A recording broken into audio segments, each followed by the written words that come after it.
Greetings, friends, and welcome to The Bright Side, your nutritional program dedicated to the understanding of the vast world of nutrition and nutritional supplementation. I am your host, Pharmacist Ben, nutritional pharmacist from Boulder, Colorado. I use nutritional supplements where other healthcare practitioners use toxic pharmaceutical drugs and sometimes deadly medical procedures.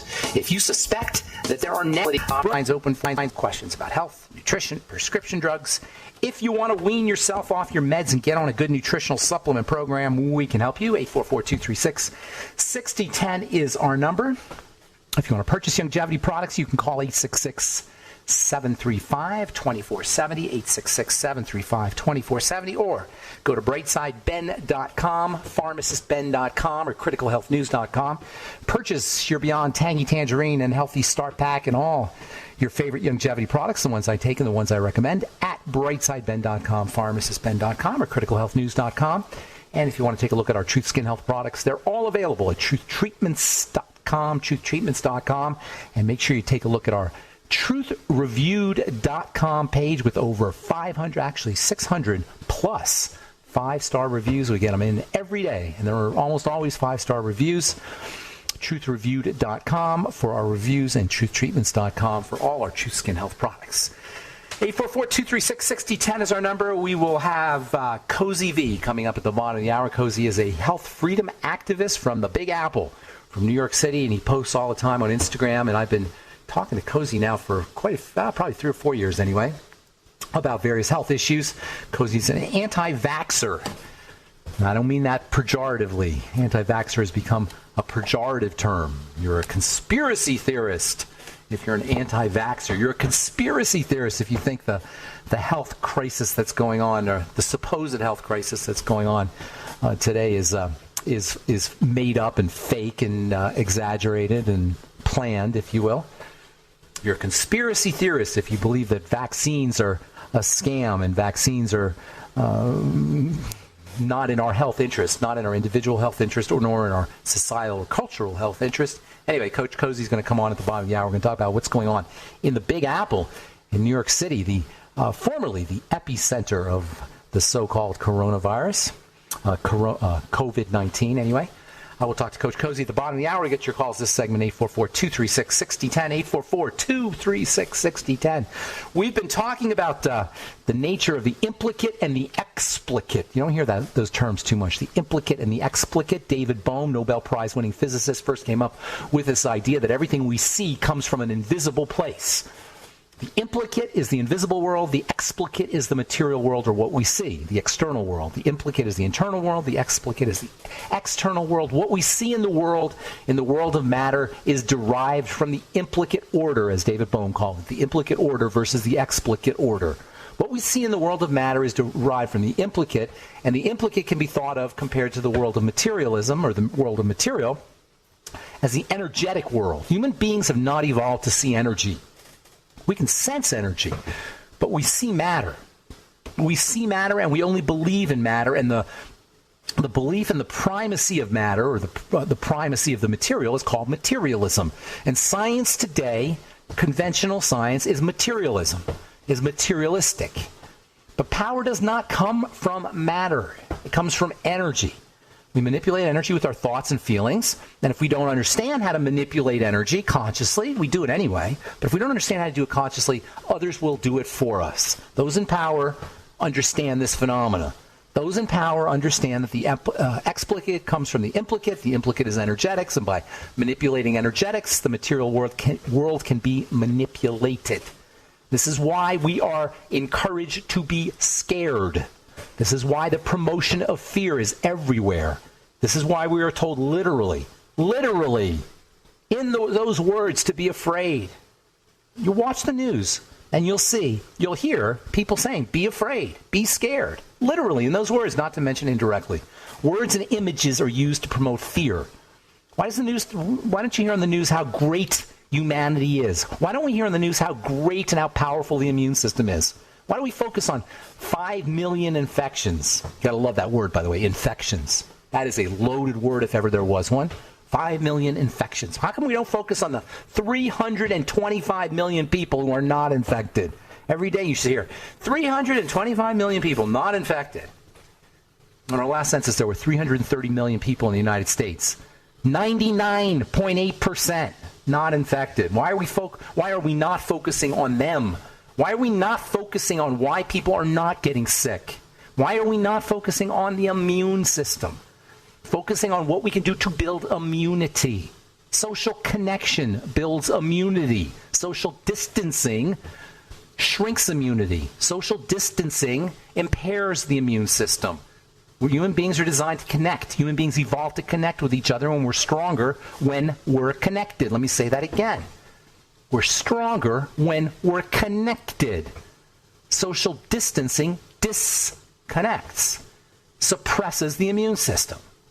Why are we here about nutritional supplements for the immune system? Vitamin E for the immune system, vitamin A for the immune system, vitamin C for the immune system. Why don't we hear about exercising, diet? All the powerful ways, all the powerful ways we have at our disposal to build our immune system. The sunshine, sunshine. You know, UV kills viruses. Vitamin D. Oh my God, is that stuff amazing? Vitamin D boosts the immune system.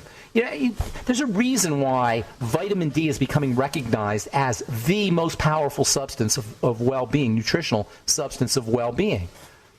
Now, I should say, vitamin D, and I've said this before, vitamin D is not really a nutritional substance as much as it's a hormone, and that is a very important point. Because vitamin D, like vitamin A, the two hormone/vitamins, they're called vitamins, but they're hormones, interact with the body in a way that is different from all of the other vitamins. Because vitamin D is a hormone, it interacts with biochemistry in a way that you have to be very, very careful of when you're supplementing, and this is why I'm not a big believer in supplementing with vitamin D. Vitamin D should come from the sun.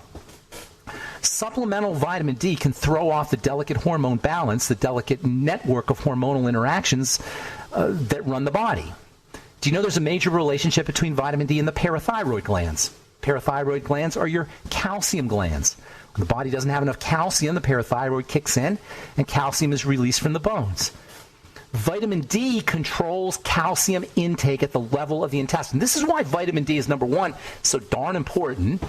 Why vitamin D number two has to be supplemented with great care. And back.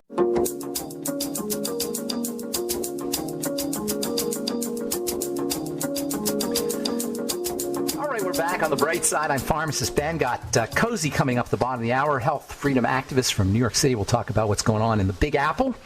I noticed, I saw a video a couple weeks ago about stores being boarded up right in the middle of Manhattan, and all kinds of craziness going on in New York City. We'll talk to Cozy. At the bottom of the hour, we'll take your phone calls this segment, 844-236-6010, 844-236-6010. I was reading on CNN a couple days ago about calcium from exploding stars. The calcium in our body, like all the elements in our body, is derived from exploding stars, supernova. How cool is that?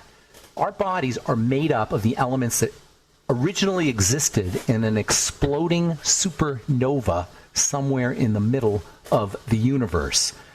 According to this article in CNN, half of the calcium in the universe came from these supernova, and ultimately the 1% to 2% of our bodies that are made of calcium are derived from these exploding stars. I think that's pretty darn cool. We're all star beings. Anyway, the fact that the body is 1% to 2% calcium underscores the kind of craziness, the silliness, the thoughtlessness of calcium supplementation. Why are we supplementing with calcium when our body is 1% to 2% made up of calcium? It means if you weigh 200 pounds, 2 pounds of your body, 2 to 4 pounds, 2 to 4 pounds of your body is calcium. And we need to take 100 milligrams or 1,000 milligrams or a gram of it a day? Think about it.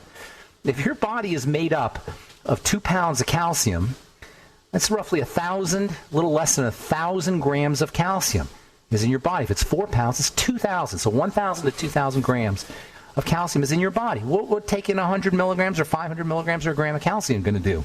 Why is that important? When your body needs calcium, it's hardwired to get calcium, and it gets it from the bones. The bones represent a storage depot for calcium. Calcium is kind of interesting in the sense that when we think of it, we think of our bones, or our skeletal system, or our teeth, perhaps. And yes, indeed, calcium plays a major role in the structural hardness of the body.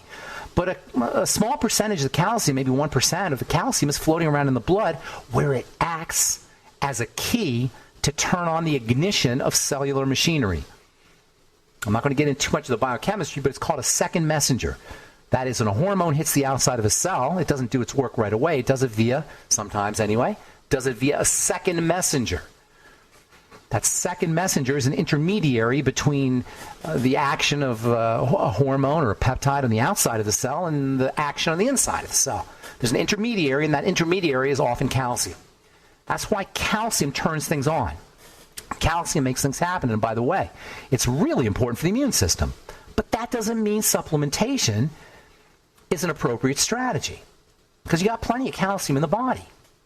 Now, vitamin D, on the other hand, vitamin D is a calcium-regulating molecule, among other things. Now, vitamin D does a lot of things, but one of its major roles is it helps the body absorb calcium from foods.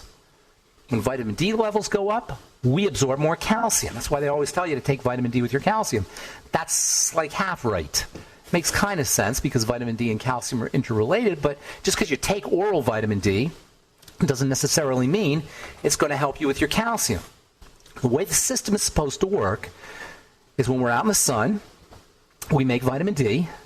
That vitamin D is activated in the kidneys depending on how much calcium we need, and the calcium and the determinant of how much calcium we need, the chemical that tells the kidney how much calcium we need is the parathyroid, or the hormone from the parathyroid. And it's this interaction between the sun and vitamin D and the kidneys and the liver and the parathyroid that determines how effective our calcium absorption machinery is going to be and how much calcium benefits we're going to get.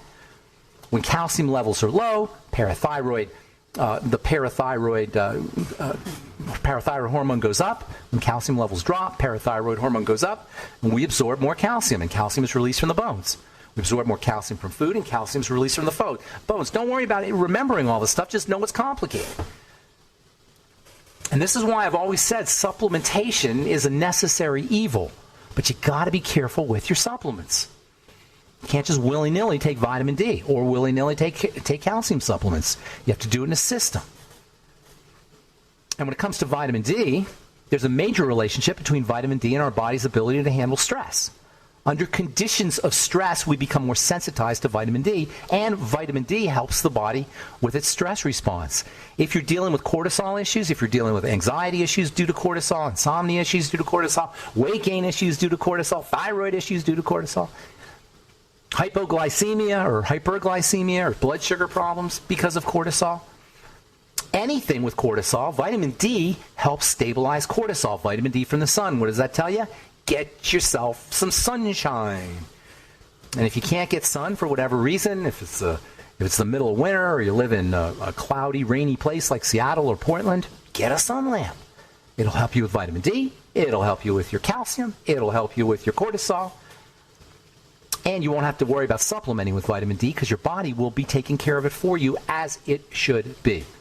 So there's a major interaction between vitamin D and the parathyroid gland and calcium. If you just get yourself out in the sun and make sure that you're eating correctly and exercising and breathing correctly and doing all the things that we talk about ordinarily, you're not going to have to worry about what may come and go in our environment as much, and that is infections or for that matter, anything that's in our environment. That includes the fear that is foisted upon us or that we're induced to believe. If you take care of yourself via nutrition, via exercise, via deep breathing techniques, via relaxation, including meditation, it's all in we have control over how our body shows up for better or worse. That's the bright side, folks. That's what we should be hearing on the news. We have control over how our body shows up. For the most part, we have control over how our body shows up for better or worse. All right, 844-236-6010 is our number. Coach Cozy is coming up at the bottom of the hour. We'll talk about what's going on in New York City. Let's go to Tony in California. Is this my friend Tony, who I have not talked to in months? Tony? Yes, hi, Dr. Tony, where you been, buddy? Pharmacist. I actually sent you that song you wanted to hear, the pharmacist. I don't remember getting it. That was the last time I talked to you. Fine. But I have two issues.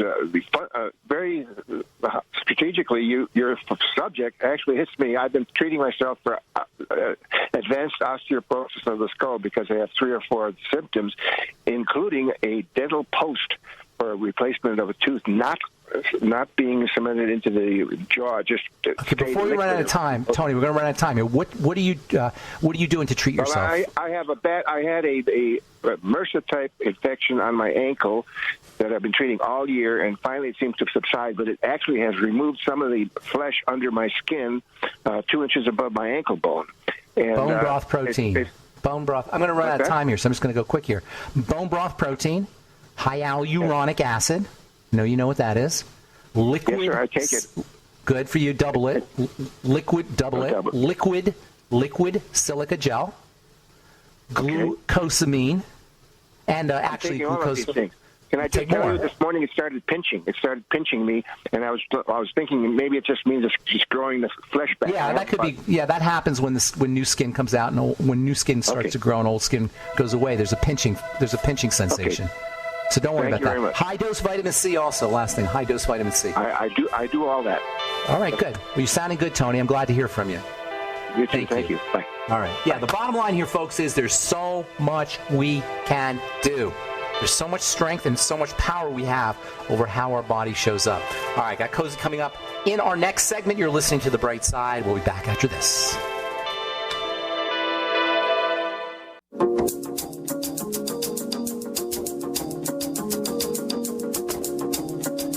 Okay, we are back on The Bright Side. I'm pharmacist Ben. Thanks for joining us. We're on the air Monday through Friday, 8 to 9 Pacific and 10 to 11 Central. Also on our archive page at benfuchsarchives.com. and brightsideben.com. You can purchase longevity products off the websites, brightsideben.com, pharmacistben.com, and criticalhealthnews.com. You can also purchase Truth Skin Health products at truthtreatments.com and our Truth Nutritional Supplements at truthnourishment.com, truthnourishment.com. All right, so I am looking forward to talking to Cozy from New York City. I've been talking to Cozy now for a few years. We always have good conversations. Cozy is a health care advocate, and he's trying to wake people up to what's going on with the stuff in the news. I hate even mentioning its name, but the stuff that's going on in the news today is also with vaccinations. Seems like people are waking up. Cozy, what do you think? I think they are. And I think the reason is because the more government mandates and tries to force things onto people start waking up. Because to tell you the truth, I was never an activist. I was never into those minding my own business. I was into nutrition and health and alternative health. I was doing my own thing. And then once I started hearing about mandatory vaccinations back in like 2009, they started requiring flu shots for healthcare workers, and I work at a nursing home. So once they started doing that, I started waking up and saying, I already knew that vaccines were toxic, but I didn't get into it to the point where I have now, where I'm actually getting up and waking up other people, educating people. It lit a fire in me saying, wait a minute, you want to mandate this? And then I started researching what kind of, what's in the vaccine, what does it do, what are the risks, and then, I started waking up and saying, I have a duty to spread this word now, and when mandates happen, people wake up. This COVID business, once these COVID vaccines are released, you're going to see people, and they're already saying it. There was a poll, Yahoo News, saying 40% of the people are only willing to take it. So that's huge. That means we're in the majority. We are in the majority. All right, so hang on, a couple things I want to ask you. Okay. Yeah. Number one, 60% of people are skeptical or don't want to do the vaccine or won't do the vaccine. What do you do when you can't shop without a vaccine? You can't travel without a vaccine. You can't get a job without a vaccine. You can't get a driver's license without a vaccine. What are you going to do when it's basically it's not forced on you legally, but it's de facto forced on you because you can't live your life without one? Correct. And that's what I want to address too, all right? So even though people don't want to take it, they're going to be forced to because the government's smart. They're going to say, yes, you can fly. You want to go on vacation, you can fly. You want to travel out of the state, you can. You can participate in sporting events or whatever, like you just said, right? So that's how they're doing it. You can't live your life. And I think our job here is to just basically educate everybody and get the word out. The more people that resist and say no, they're not going to go for it, I think that's how we can stop them. And it's a perfect opportunity because the COVID, I want to just quickly touch upon this.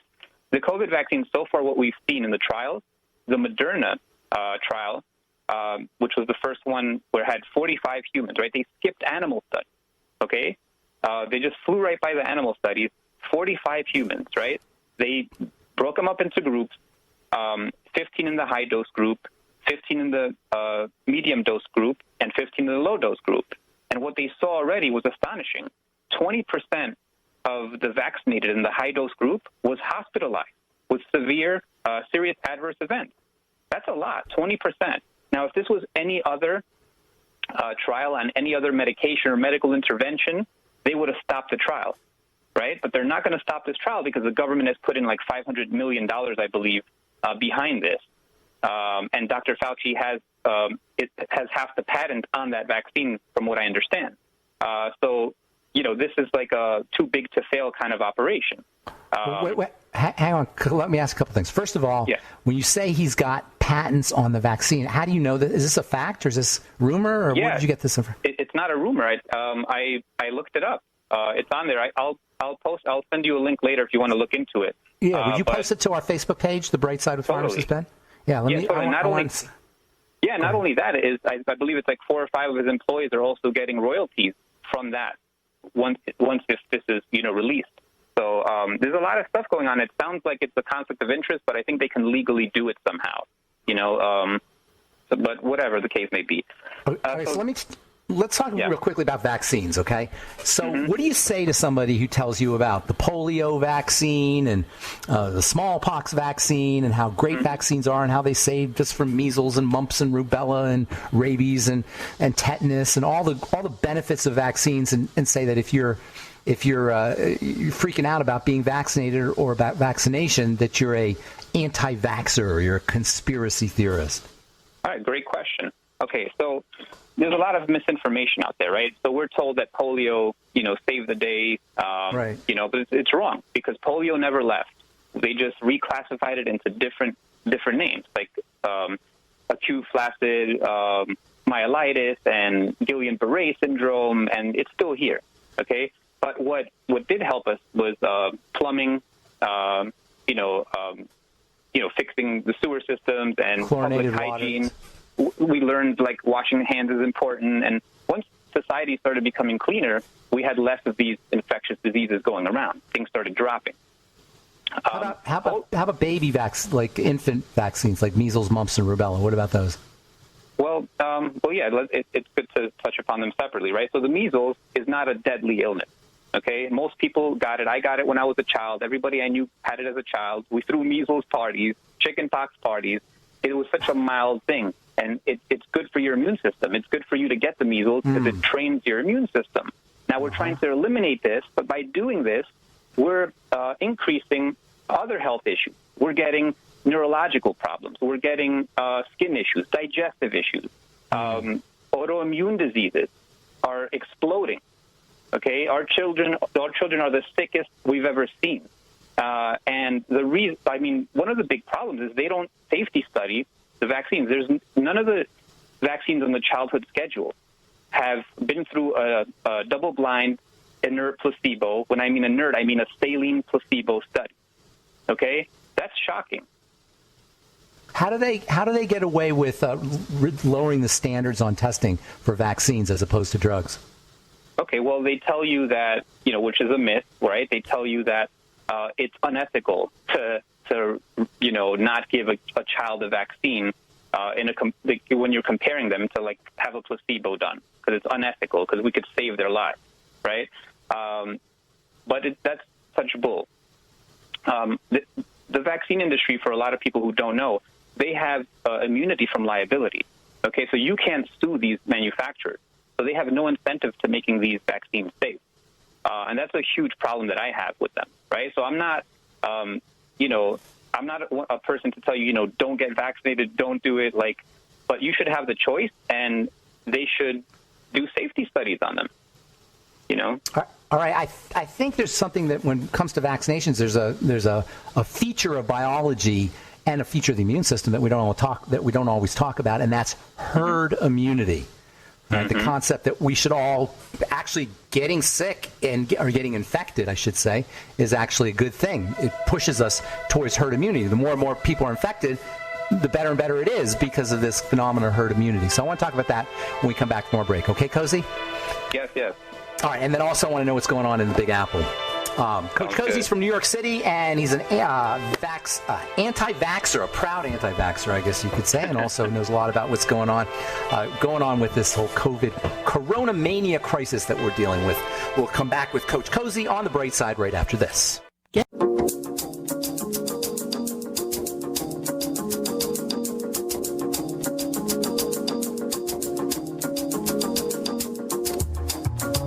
We're back on the bright side talking to Coach Cozy. Hey, Cozy, I want to talk about herd immunity. Before I do that, when I look on your I get on your Instagram feed a lot, and I notice how there's a lot of back and forth sometimes with people who don't agree with what you're saying.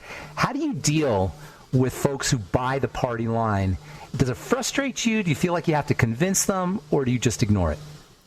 Well, early on it used to frustrate me, but now I've learned to just put the message out there and just let the truth be the truth and let them research.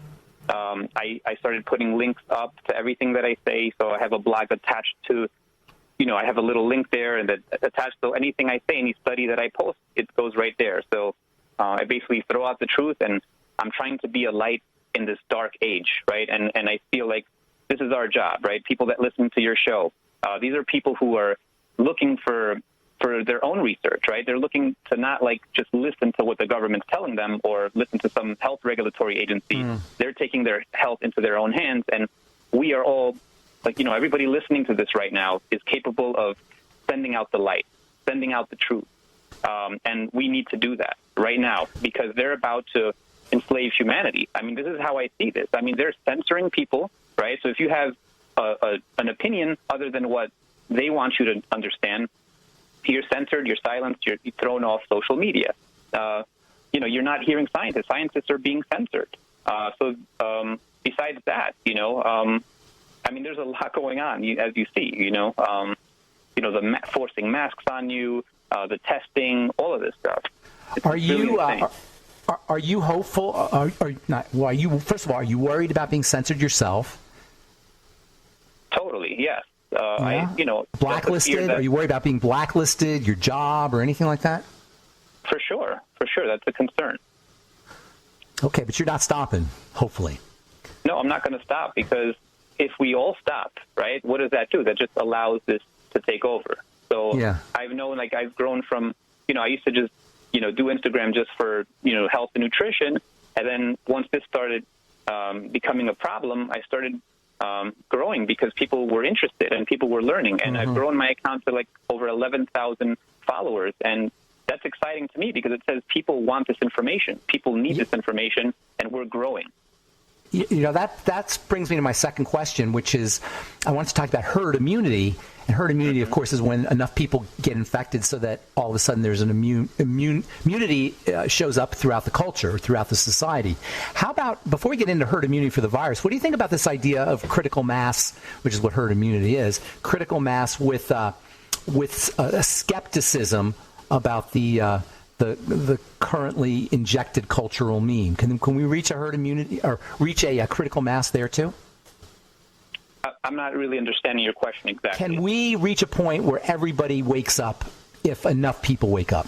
If 100, you know what I'm saying? Is there a critical mass that we can reach? I think it's possible. As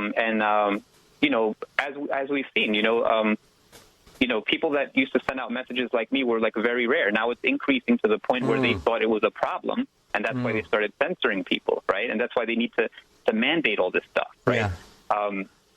I've seen the progression, right? Last year, they took away religious exemptions for a lot of states. They started taking them away. They took it away in New York. So I saw this coming. I said, wait a minute, something's definitely going to happen because they were going nuts, taking away religious exemptions. And now it explains it. They needed to get rid of that so you have no excuse. I've seen, I'm getting off tangent here, but there was a bill, actually, A99, last year, which is very strange, right? And this bill in New York said it's for the removal and detention of cases, contacts, and carriers who are or may be endangered to public health. And then it goes on to say, upon determining by clear and convincing evidence that the health of others is or may be endangered by a case. So basically they had a bill out to remove contagious people away from your home. Why did they need that last year? to prepare us, man, to be ready for something. I knew something was going to go down, but I didn't know it was going to get to this extent. Interesting. But anyway, yeah. All right, so I want to talk about herd immunity. Before I forget, have you read about what's going on in Australia? In what sense? In Melbourne, specifically. They've got some serious draconian measures where you have to, and I heard the Prime Minister, this isn't rumor, I heard the Prime Minister talking, or not the Prime Minister, but the governor of the area talking, and he was like, a curfew from 8 p.m. to 5 a.m., you can only go 5 kilometers away from your house, you can only exercise an hour a day, like you're in jail. What? You can only exercise an hour a day. Oh, this is the best. No, even family members, only groups of 2 or more, or only groups of 2 or less, including family members. I'm not sure how they're going to enforce that. Seriously draconian. But what's really ironic is that there's like 200 deaths in the whole country, or 300 deaths in the whole country. In the whole country of 30 million or so people, there's been like 200 or 300 deaths. So I mean, I'm just surprised that they were able to do this. I think that's the point right there, is how were they able to do this? And it requires a real domestication and dumbing down of the vast majority of people for this to happen. But if you go on Facebook and you go on, Nextdoor, which is Facebook for neighborhoods, you see people really want to be protected. And I don't think it's most people. It's really quite insane. All right, before we run out of time, tell us about herd immunity. All right. Well, what do you want to know exactly? Tell me how we can encourage herd immunity. First of all, what herd immunity is, as you understand it, and then what we can do to encourage it, and what we're doing to discourage it. Well, herd immunity basically is, getting the disease, right, getting the illness, and then, or just coming across with it, so your body can theoretically, right, make the antibody. But I think it's more than that, right? So, like, we don't really need the antibody, as we see, right? I'm running through New York City, right? Work at a nursing home. I'm going through, all over the state, and basically, my innate immune system is operating, right? So we all have this innate immune system, and that's what we need to focus on, right? Staying healthy, and everything you talk about on your show, and what we all preach about here. Basically, stay healthy, sleep well, exercise. You're supposed to play with dirt. You're supposed to not be so sterile. This is how we strengthen our immune system. Having loving relationships, right, with your family, coworkers, friends. Just it's about the spiritual, emotional, and physical, and that's how you strengthen your body, and that's how you can help with herd immunity, I believe. Not a mask? Now, mask is ridiculous, right? So, like, the mask has shown, like, several studies, right, that it's not that effective. New England Journal of Medicine in May said, we know that wearing masks outside of healthcare facilities offer little, if any, protection from infection. It also goes on to say, it is also clear masks serve symbolic roles. Masks are not only tools, but talismans that may help increase healthcare workers' perceived sense of safety, well-being, and trust in hospitals. So how is it that we all buy into it? Because repetition, propaganda, right? Every day the governor comes on and says, wear a mask, stay safe, wear a mask, protect others, wear a mask. And this conditioning, and when you see the symbol, right, you see the mask when somebody's approaching you, your subconscious says danger, fear, illness, right? The pandemic, it keeps reminding you that it's here. It's August. It is August, and I keep saying this to people. How are you wearing a mask in August? And, but here's the other thing about masks, and a lot of people don't realize this, is that a bandana is not a mask, and a scarf is not a mask. And even those little blue surgical things aren't going to do very much. But we don't hear about that. No, and they actually increase. They have studies showing that cloth masks increase your risk of infection. Yeah.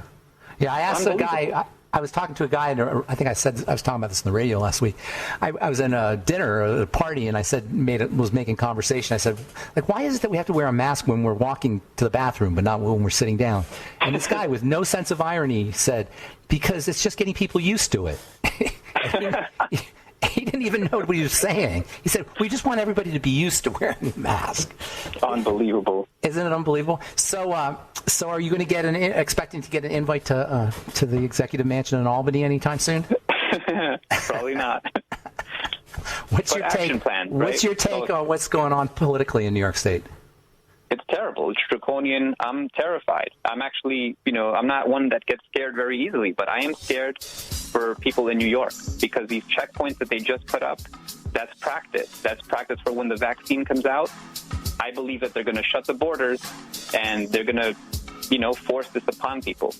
What's going on in New York City with they're not letting people into the city, or they're quarantining people who are trying to go from borough to borough? What's the deal there? Well, from the 30 designated states that they say are high-level cases, they want to make sure that you're not coming into the city. And if you are coming from there, they want you to quarantine.